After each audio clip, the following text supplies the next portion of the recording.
안녕하세요. 반갑습니다. 딥러닝 담당 교수 김정일입니다. 이번 주는 딥러닝 신경망 1에 대해서 학습하도록 하겠으며 강의는 신성 교수님께서 담당해 주셨습니다.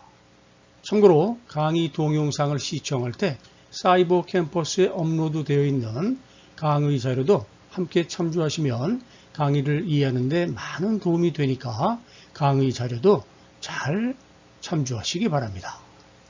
이어서 곧바로 강의가 시작되니까 모두 강의에 귀 기울여 주시기 바랍니다. 안녕하세요. 이번 강좌에서는 딥러닝, 즉 신경망 이론에 대해서 살펴보도록 하겠습니다. 먼저 목차는 딥러닝의 활용 사례, 딥러닝의 개요, 신경망 모델 이해하기 순으로 살펴보도록 하겠습니다. 먼저 딥러닝의 활용 사례입니다. 이 딥러닝 기술은 굉장히 많은 곳에 다양하게 응용할 수 있는데요. 먼저 자연어 처리 분야에서는 문장을 입력을 할 때 다음에 올 단어를 예측을 한다던가 음성인식, 기계번역 등에 활용이 되어서 기존에 비해 향상된 정확성으로 네이버, 구글 등 여러 회사에서 사용되어지고 있습니다. 그 외에 자동상담, 고객 문의 등에 활용 가능한 챗봇이라던가 컴퓨터 비전 분야에서는 지문, 얼굴, 홍채 인식 등에 활용이 되어져서 보안 시스템을 구성을 하는 데에도 사용되어질 수가 있습니다. 또한 숫자 인식을 활용을 해서 주차장 출입 시 자동 번호판 인식을 한다던가 필기체 인식, 문서 명함 등에 존재하는 문자 인식 및 저장 등에 활용을 할 수도 있고요. 자율주행 자동차, 지능형 로봇 등에서 전방 물체 인식, 신호등, 이정표, 차선 인식 등의 객체 인식을 수행을 할 수도 있고, 의료 분야에서는 초음파, MRI, CT 영상 등에 적용이 되어서 취득한 의료 영상을 인식하고 분석하는 영상 진단 기술 등에도 활용이 가능합니다. 다음은 실제 딥러닝이 적용된 사례로 페이스북의 경우에 딥러닝 기반 얼굴 인식 기술로 사람 수준에 가까운 인식 정확도인 약 97%의 정확도를 보였다라고 하고요. 아마존 고의 경우에 딥러닝 알고리즘을 활용을 해서 무인 상점을 운영을 하고 있습니다. 이 부분은 같이 영상을 한번 보도록 할까요? 4 years ago, we started to wonder, what would shopping look like if you could walk into a store, grab what you want, and just go? What if we could weave the most advanced machine learning, computer vision, and AI into the very fabric of a store so you never have to wait in line? No lines, no checkouts, no registers. Welcome to Amazon Go. Use the Amazon Go app to enter. Then put away your phone and start shopping. It's really that simple. Take whatever you like. Anything you pick up is automatically added to your virtual cart. If you change your mind about that cupcake, just put it back. Our technology will update your virtual cart automatically. So, how does it work? We used computer vision, deep learning algorithms, and sensor fusion, much like you'd find in self-driving cars. We call it Just Walk Out technology. Once you've got everything you want, you can just go. When you leave, our Just Walk Out technology adds up your virtual cart and charges your Amazon account. Your receipt is sent straight to the app, and you can keep going. Amazon Go. No lines, no checkout. No, seriously. 네, 잘 보셨나요? 자기네 거 좋다고 하는 광고기는 하지만 편하긴 하겠네요. 이 외에도 스포츠나 예술, 음악, 미술, 디자인, 경제, 문화, 보건, 방제, 건강, 비디오 검색 등의 굉장히 다양한 곳에 적용이 가능하고요. 좋은 성능을 보이고 있습니다. 지금 보이고 있는 그림은 왼쪽의 일반 사진을 특정 화가의 화풍의 그림으로 변환하는 예를 보여주고 있습니다. 원본이 되는 A 사진이 독일의 튜빙겐이라는 곳에서 찍은 실제 사진인데요. B부터 F까지는 유명한 거장들의 그림입니다. 순서대로 B는 미노타우루스호의 난파, C는 그 유명한 빈센트 반 고흐의 별이 빛나는 밤, D는 뭉크의 절규 등으로 실제 사진을 유명한 거장들이 직접 그린 것과 같이 거장들의 그림 화풍으로 변환되고 있는 것을 알 수가 있습니다. 실제 논문에서 CNN이라는 신경망 기반의 딥러닝 알고리즘으로 만든 건데요.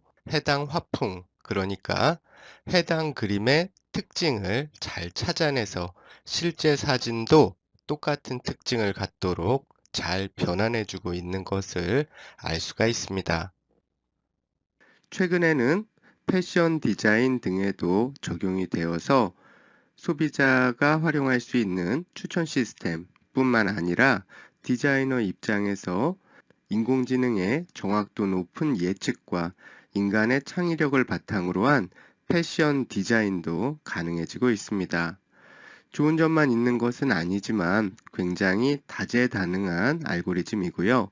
지도학습과 비지도학습, 분류와 회귀에 모두 사용이 가능하지만 본 수업에서는 가장 기본이 되는 지도학습, 분류 알고리즘 측면에서 살펴보도록 하겠습니다. 다음은 여러분들이 해볼 예제인데요. 여기 URL이 있으니까 직접 접속을 해서 한 번씩 해보시기 바랍니다. 크롬을 열고 구글에 autodraw.com이라는 사이트에 들어가 보시면 돼요. 여러분들이 그림을 그리면 일단 제목은 발그림을 예술로 바꾸어주는 딥러닝이라고 되어 있는데요. 여러분들이 그림을 그리면 자동으로 유사한 기존 그림이 추천이 되고요. 그중 하나를 선택하면 자동으로 그 그림으로 변환이 되는 건데 아직은 재미 위주의 앱이지만 이게 좀 더 발전을 하면 본인이 직접 만족할 만한 원하는 캐릭터 디자인을 할 수도 있을 테고요. 의료 쪽에서는 그림을 이용한 치료 등에도 활용을 할 수가 있을 것 같습니다. 다음은 사용 방법인데요. 참고하시기 바랍니다. 자, 그럼 이제 딥러닝 개요로 딥러닝에 대해서 이해해 보도록 하겠습니다. 디테일한 내용보다는 딥러닝에 대한 전반적인 내용을 살펴보게 될 텐데요. 사실 딥러닝, 즉 내내 신경망 이론인데요. 이 딥러닝 같은 경우에는 디테일하게 살펴볼 경우에, 즉 신경망 하나로만 한 학기 또는 두 학기 수업을 해야 할 정도로 방대하고 많은 내용을 다루고 있습니다. 따라서 이 입문 과목에서는 디테일한 구성 요소들보다는 근본적인 딥러닝의 원리와 개념, 기본 구조 등에 대해서 기반을 다지는 시간을 갖도록 하겠습니다. 사실 그게 제일 중요한 부분이죠. 그럼 먼저 재미있는 예를 하나 먼저 소개해 드리도록 하겠습니다. 미술을 감정하는 비둘기라고 되어 있는데요. 피카소와 모네의 작품을 구별하는 비둘기입니다. 실제 논문으로 발표된 실험인데요. 비둘기는 굉장히 똑똑한 새 중에 하나로 알려져 있잖아요. 왼쪽은 피카소의 꿈이라는 작품이고요. 오른쪽은 모네의 파라솔을 든 여인이라는 작품입니다. 저는 그림에 대해서는 잘 모르지만 제가 보기에도 이 두 그림은 이 두 화가의 그림은 화풍이 좀 차이가 있네요. 자, 그럼 과연 비둘기는 어떨까요? 피카소의 작품과 모네의 작품을 구별할 수가 있을까요? 자, 그래서 비둘기를 이용을 해서 실험을 진행을 했다고 합니다. 피카소의 그림과 모네의 그림들을 순서대로 비둘기한테 보여주고 특정 화가, 그러니까 예를 들어서 피카소의 그림들을 보여주었을 때 화면을 쪼으면 상을 줬다고 합니다. 즉 먹이를 줬다고 하네요. 모네의 그림을 보여주었을 때 쪼으면 먹이를 안 줬다고 합니다. 이렇게 두 화가의 여러 그림들을 순서대로 보여주면서 피카소의 그림을 쪼았을 때만 먹이를 계속 줬다고 하네요. 이 과정을 계속 반복을 했더니 최종 실험 결과 학습에 사용이 되었던 그림을 다시 봤을 때는 학습에 사용된 그림에 대해서 약 95%의 정확도로 구분을 했다고 합니다. 비둘기가. 학습에 의해서 비둘기가 피카소의 그림을 알게 되었다라는 거죠. 근데 중요한 것은 학습에 사용되지 않은 새로운 그림에 대해서도 약 85%의 정확도로 피카소의 그림을 찾아냈다고 합니다. 즉, 여기서 우리가 알 수 있는 것은 이는 곧 비둘기가 그 복잡한 그림 자체를 기억한 것이 아니라는 겁니다. 그 그림 자체를 기억을 했다면 학습에 사용되지 않은 새로운 그림은 못 맞췄어야 되겠죠.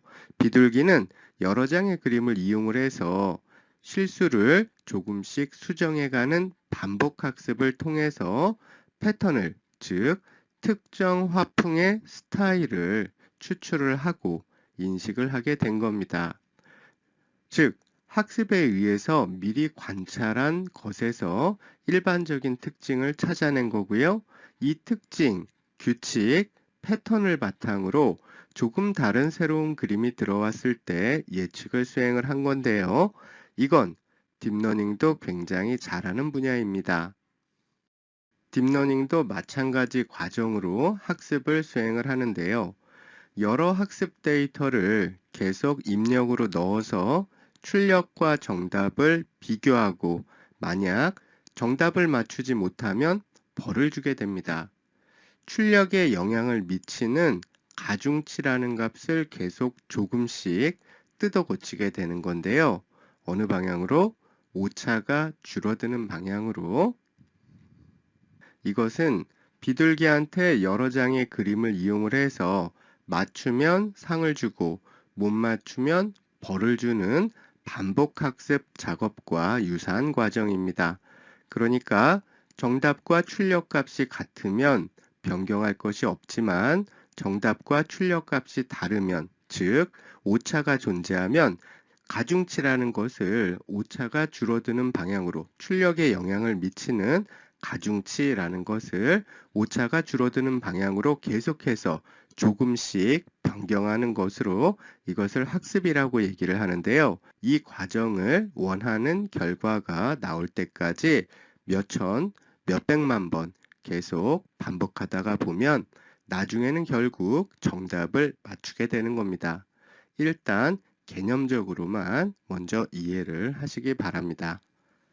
이 딥러닝에서의 학습은 내부적으로는 오른쪽 그림과 같이 많은 학습 데이터를 가장 잘 표현할 수 있는 특징을 찾는 과정이라고 할 수가 있는데요. 아까 비둘기가 각 화가의 화풍, 그러니까 패턴이나 스타일을 추출을 해서 인식을 했던 것과 같은 형태인데요. 이후 학습이 끝나면 조금 다른 입력이 들어왔을 때 결과를 예측을 할 수가 있게 되는 겁니다. 좀 더 구체적으로 살펴보면 각 부분을 이해한 후에 전체를 이해하는 거라고 보시면 됩니다. 만약 고양이 사진 인식이라고 한다면 고양이 사진에서 각 하나하나의 픽셀 값들은 수치 값으로 큰 의미가 없잖아요. 하나하나의 숫자들은 큰 의미가 없잖아요. 근데 이 픽셀들이 조합이 되어서 선과 곡선이 되고 이 선과 곡선이 합쳐져서 눈, 코, 입이 되고 이 눈, 코, 입이 합쳐져서 얼굴이 되고 따라서 얘는 캣 하고 알 수가 있습니다. 무슨 얘기냐 하면 기존에 몇십 년 전부터 원래 연구되어져 오던 신경망이라는 게 있는데요. 이 신경망은 층이 이렇게 3개밖에 없었는데 딥러닝은 이 신경망하고 똑같은데 이렇게 여러 개의 층으로 이루어져 있는 이 신경망을 우리가 딥러닝이라고 얘기를 합니다. 그러니까 입력단 근처에서는 딥러닝의 경우에 입력단 근처에서는 선과 같은 저수준의 특징이 추출이 되고요. 출력단에 가까워질수록 귀, 손, 발, 얼굴 등과 같은 추상적인 고수준 특징이 추출이 되어서 최종적으로 입력된 데이터를 고양이가 맞다고 인식을 할 수가 있게 되는 겁니다. 분류할 수가 있게 되는 겁니다.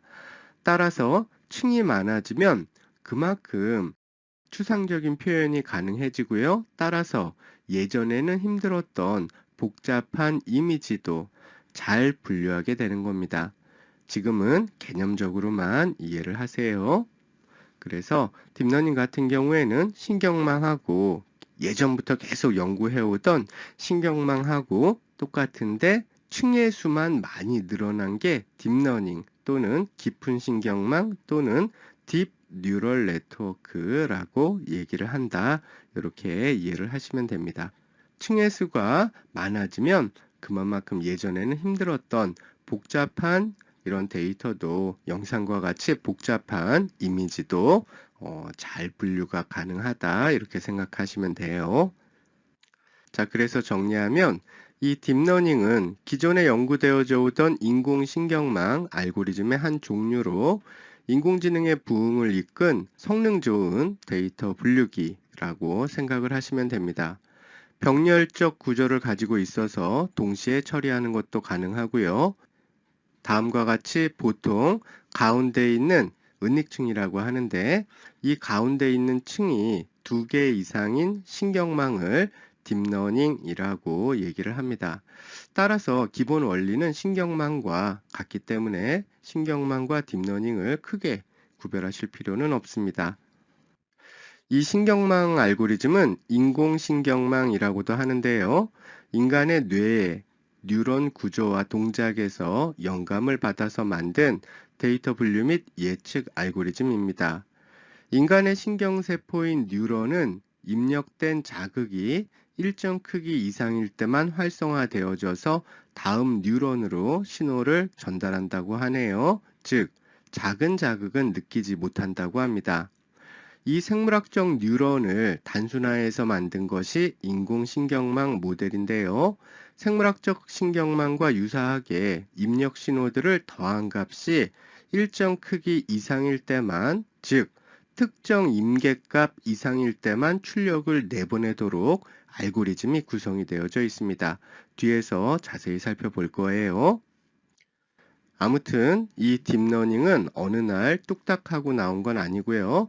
1943년부터 연구되어져 오던 기존의 인공신경망이 최근 그동안 해결되지 못했던, 그러니까 어떤 거냐 하면 인공신경망의 층의 수를 늘리면서도 학습이 가능하도록 하는 방법을 찾게 되면서 좋은 성능을 보이게 된 알고리즘이라고 할 수가 있습니다. 층수가 많아지므로 복잡한 구조를 가진 데이터의 추상적인 고수준 특징도 잘 추출을 하기 때문에 컴퓨터 비전이나 자연어 처리 등 복잡한 데이터에도 잘 응용되고 있다. 이렇게 생각하시면 돼요.